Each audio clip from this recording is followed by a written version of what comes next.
بسم اللہ الرحمن الرحیم۔ عزیز طلباء و طالبات السلام علیکم۔ میں لیکچرار پروین عابد آپ سے مخاطب ہوں۔ امید کرتی ہوں کہ آپ سب اللہ کے فضل و کرم سے بخیر و عافیت ہوں گے اور طلب علم کے جذبے سے سرشار حصول علم کے لیے کمر بستہ۔ ہم اپنے آج کے لیکچر میں جماعت دہم کی اردو سلیس کے نظم کا آغاز کرتے ہوئے اصناف سخن سے پہلی نظم حمد کا مطالعہ کریں گے۔ نظم حمد، شاعر حفیظ جالندری۔ صنف سخن حمد۔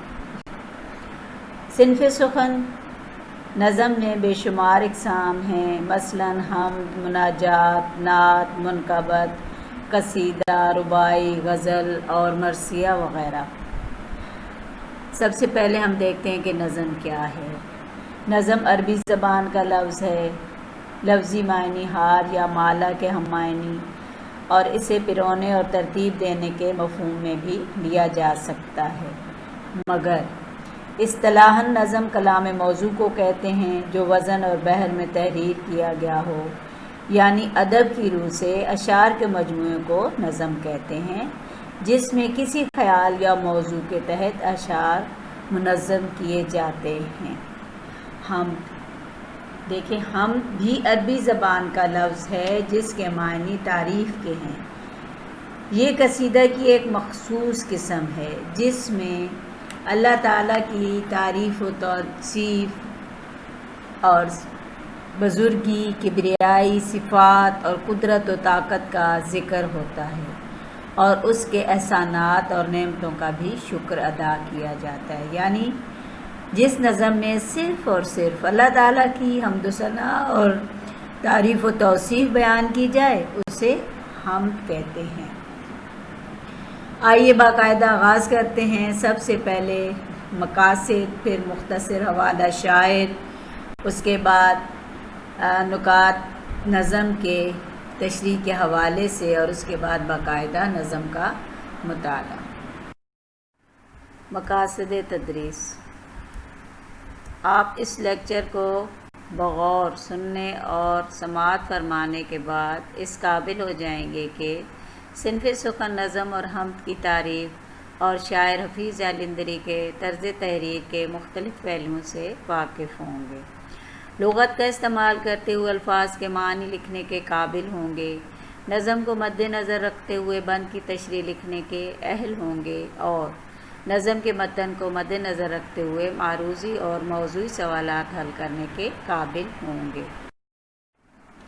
اہم نکات شاعر کے حوالے سے: اصل نام محمد حفیظ، تخلص حفیظ لکھتے ہیں، یعنی کلمی نام حفیظ ہے۔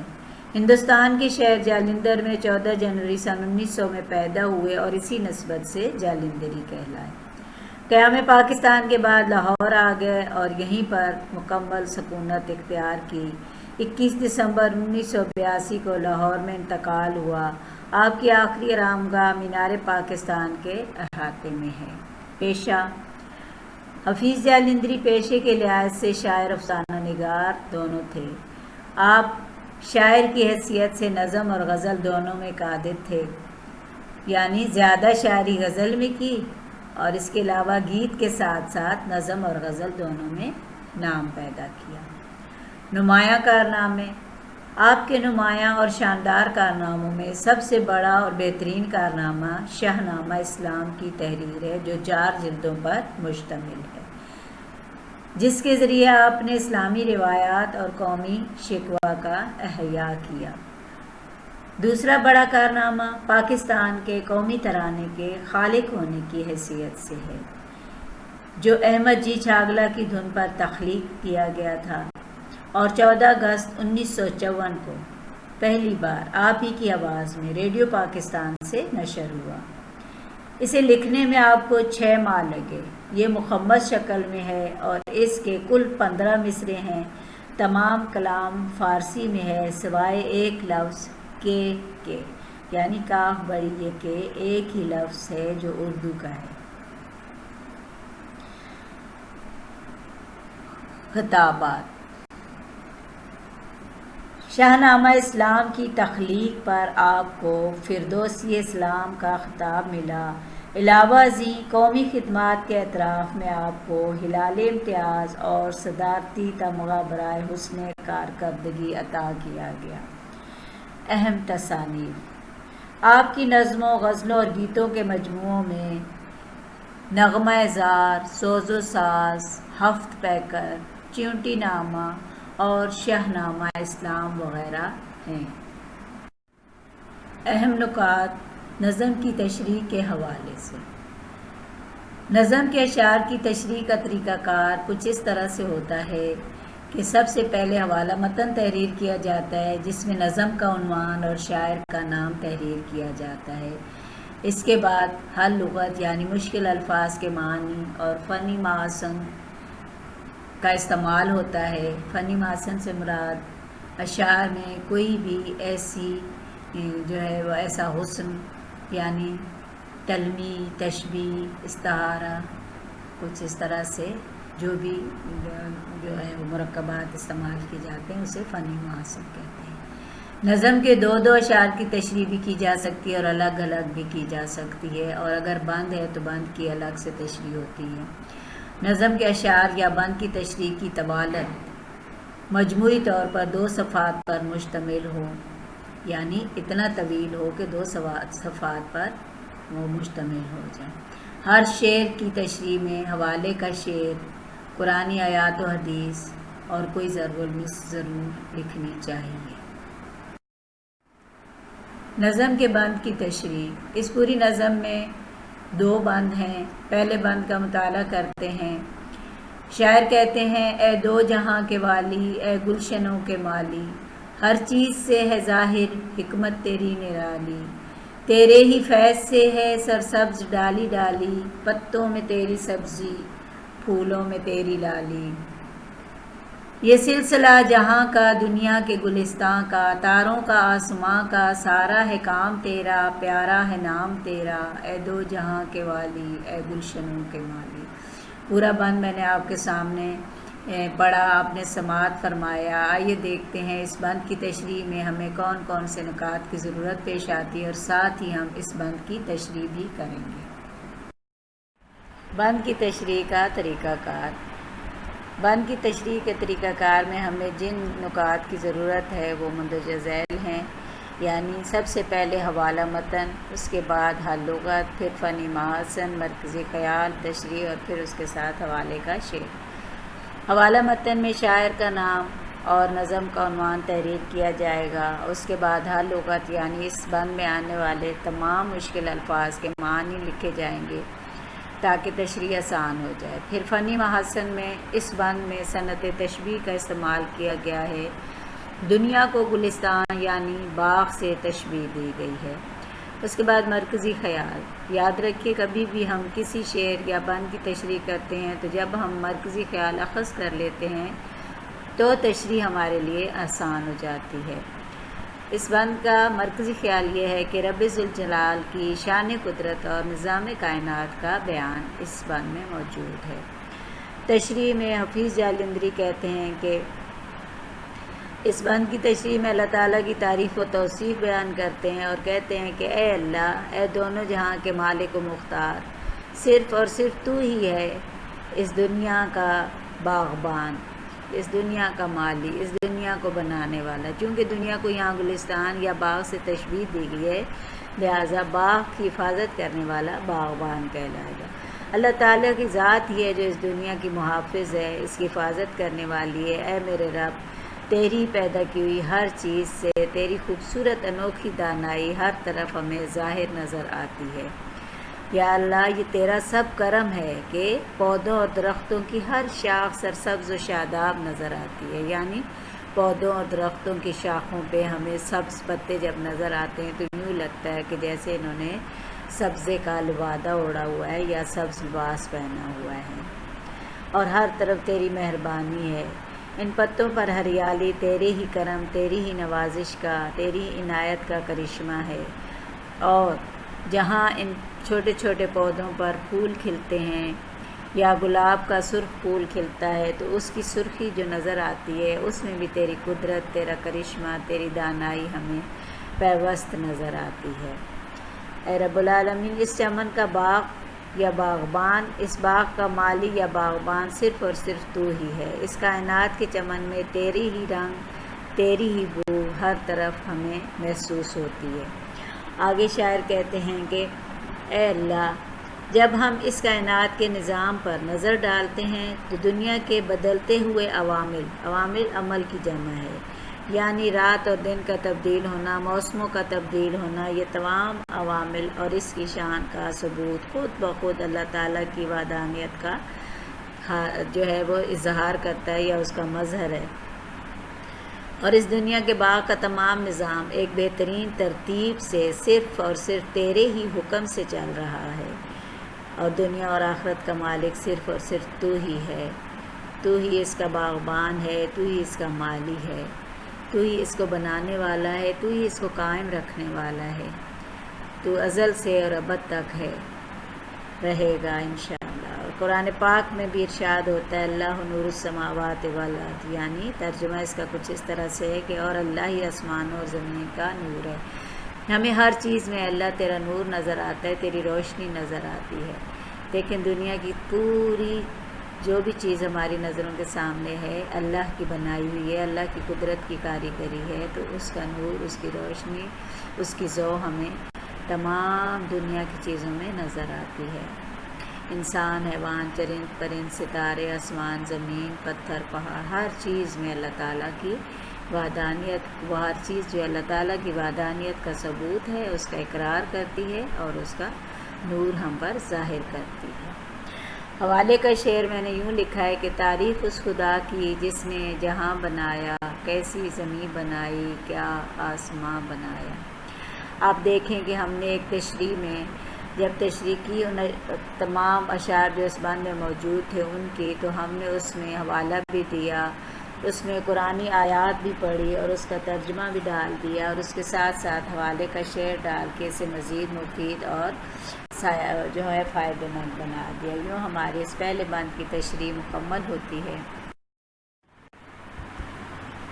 بند نمبر 2، آئیے بند نمبر 2 کا مطالعہ کرتے ہیں اور اس کے بعد اس کی تشریح۔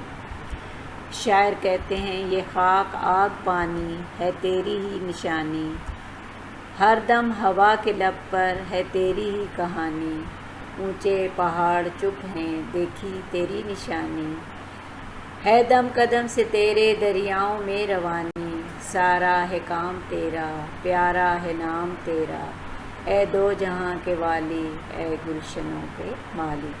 اب ہم اس بند کی تشریح کرتے ہیں۔ بند نمبر 2 کی تشریح کا طریقہ کار دیکھیے۔ بند نمبر 2 کی تشریح کا طریقہ کار بھی بالکل ہو بہو پہلی تشریح کی طرح ہے۔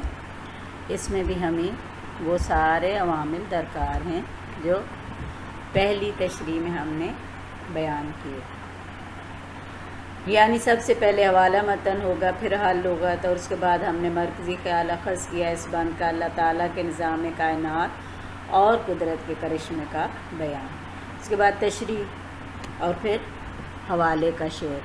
اس بند کی تشریح میں شاعر حفیظ جالندری ان اشعار میں یا اس بند میں اللہ تعالیٰ کی تعریف و توصیف بیان کرتے ہوئے کہتے ہیں کہ کیا کہتے ہیں کہ اللہ تعالیٰ کی اس خوبصورت تخلیق کا یہاں پر ذکر ہے جسے اللہ نے مٹی سے پیدا کیا، اور وہ ہے انسان، یعنی انسان کا وجود اللہ نے مٹی سے بنایا اور پھر اس کے زندہ رہنے کے لیے ہوا، حرارت یعنی آگ اور پانی کا انتظام کیا۔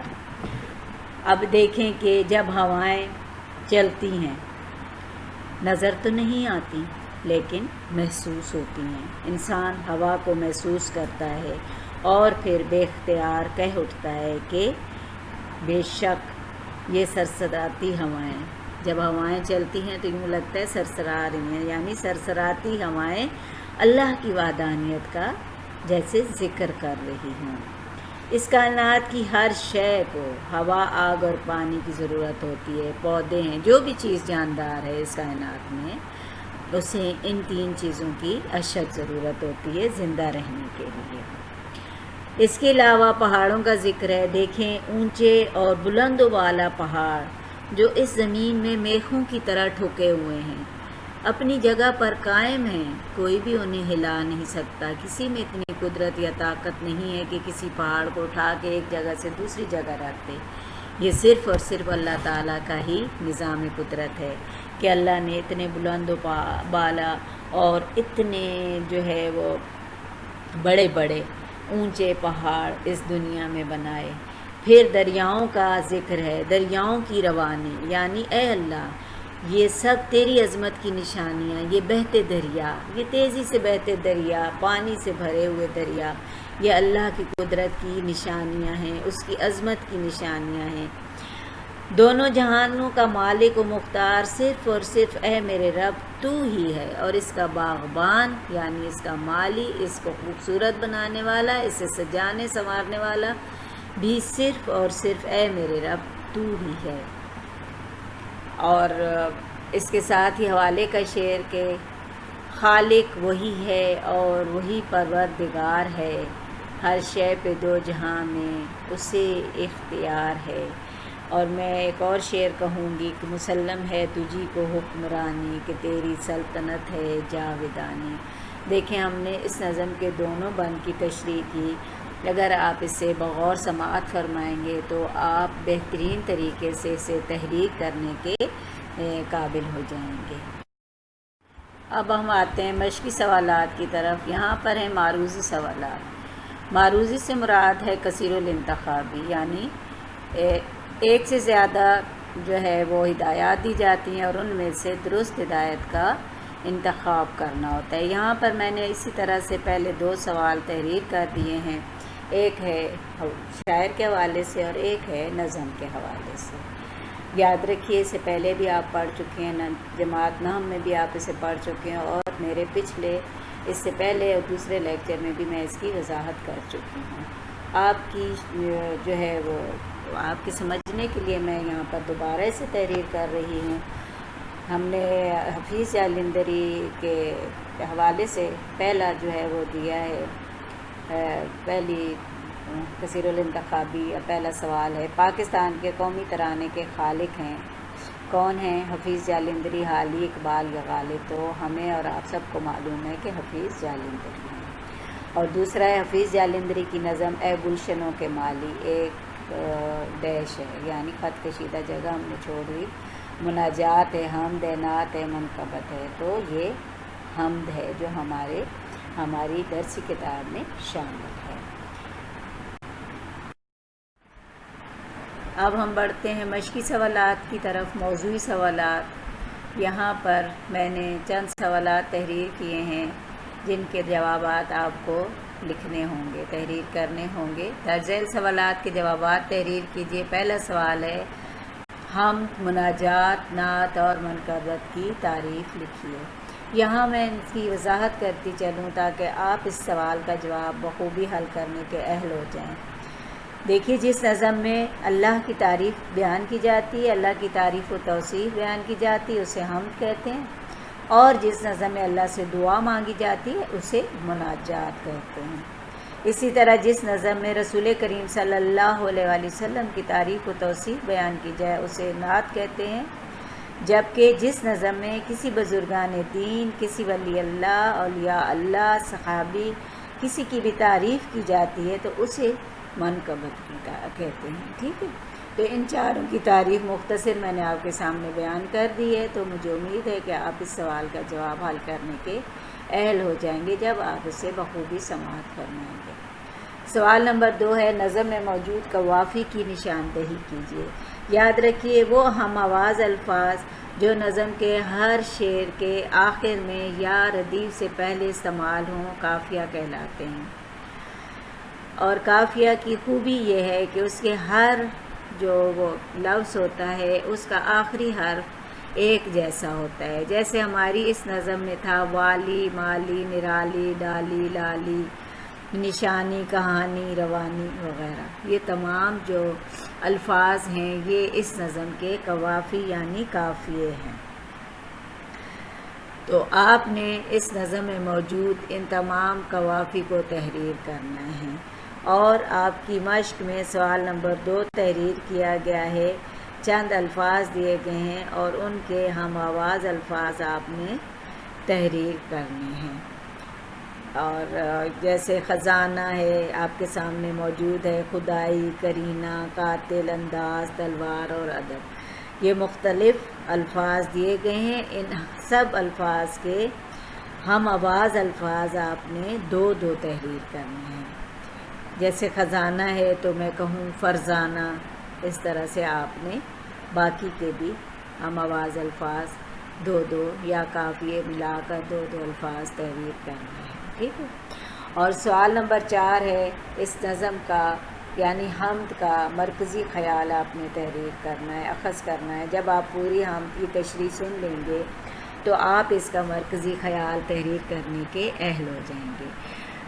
تھوڑا سا آپ کو حوالہ دے دوں، یعنی اس نظم میں یہ بتایا گیا ہے، شاعر نے یہ بتانے کی کوشش کی ہے کہ اقتدار اعلیٰ کا حق صرف اور صرف اللہ تعالیٰ کو ہے، کیونکہ پوری دنیا میں یا دونوں جہاں پر جو بادشاہت ہے صرف اس کی ہے، اور اسی کی بادشاہت جو ہے یا اسی کی شہنشاہی جو ہے وہ مضبوط اور مستحکم ہے، ٹھیک ہے۔ اور آپ اس میں کوئی اور شعر بھی ڈال سکتے ہیں۔ وہ ایک حمد کا شعر میرے ذہن میں گردش کر رہا ہے، کوئی تو ہے جو نظام ہستی چلا رہا ہے، وہی خدا ہے، وہی خدا ہے، دکھائی بھی جو نہ دے، نظر بھی جو آ رہا ہے، وہی خدا ہے، وہی خدا ہے۔ اور آپ اس شعر کو بھی آپ مرکزی خیال میں ڈال سکتے ہیں۔ آپ اپنی تشریح کے حوالے کے اشعار میں سے بھی کوئی شعر ڈال سکتے ہیں آپ مرکزی خیال میں۔ اور ایک اور شعر کہ جدھر دیکھتا ہوں تو پیش نظر ہے، تو ہی ہر طرف ہر جگہ جلوہ گر ہے۔ تو آپ یہ شعر بھی جو ہے وہ مرکزی خیال میں تحریر کر سکتے ہیں۔ تو اس طرح سے آپ قرآنی آیت میں نے پہلے آپ کو پہلی تشریح میں بتائی اور اس کا ترجمہ وہ بھی آپ مرکزی خیال میں تحریر کر سکتے ہیں۔ تو یوں ہمارا یہ حمد کا جو تشریح کا سلسلہ ہے یہ ختم ہوتا ہے۔ مشق کی سوالات کی بھی وضاحت ہو گئی۔ آپ مجھے امید ہے کہ اس نظم کو بخوبی اور بغور جب سماعت فرمائیں گے تو نہ صرف تشریح لکھنے کے اہل ہوں گے بلکہ اس کی مشق بھی پوری حل کرنے کے قابل ہو جائیں گے۔ اب اجازت دیجیے، اللہ حافظ و ناصر۔ عزیز طلباء و طالبات، امید ہے میرا یہ لیکچر آپ کے لیے مفید ثابت ہوگا، اور اگر آپ کو مفید لگے تو میری آپ سے درخواست ہے کہ میرے لیکچرز اور چینل کو دیگر طلباء و طالبات کے ساتھ شیئر کریں تاکہ تحصیل علم کا یہ سلسلہ یوں ہی رواں دواں رہے۔ اور اگر آپ کو اس لیکچر میں کوئی بات سمجھ نہ آئی ہو تو آپ کمنٹ سیکشن میں مجھ سے پوچھ سکتے ہیں، اور ایسے ہی مزید لیکچرز دیکھنے کے لیے میرے چینل کو سبسکرائب کریں۔ لیکچرر پروین عابد اب اجازت چاہتی ہے۔ اپنا بہت خیال رکھیے گا۔ اللہ حافظ و ناصر۔